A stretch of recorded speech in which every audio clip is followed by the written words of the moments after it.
সাংবাদিকরা রয়েছেন তাদেরকে এই দেশে ডেকে নিয়ে আসা, এই ধরনের নানান পরামর্শ দেওয়া হয়েছে এবং আমাদের কমিউনিকেশন স্কিল এবং ইন্টারন্যাশনাল লিগাল স্কিল বাড়ানোর পরামর্শ দেওয়া হয়েছে।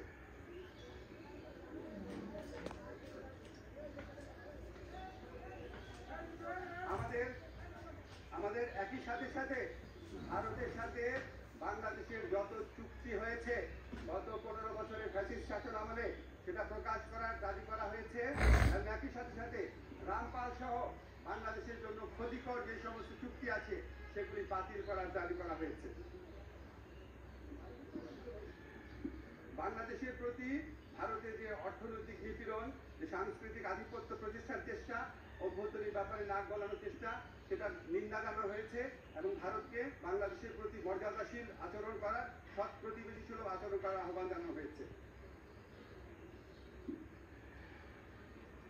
আচ্ছা, আমাদের এই পরিস্থিতি মোকাবেলায় ভারত বাংলাদেশ বিরোধী বিভিন্ন প্রচারণা চালাচ্ছে, এই পরিস্থিতি মোকাবেলায় সকল সম্প্রদায়ের মানুষের ভূমিকার প্রশংসা করা হয়েছে এবং সাম্প্রদায়িক সম্প্রীতি যে কোনো উস্কানির মুখে অটুট রাখার প্রত্যয় ব্যক্ত করা হয়েছে।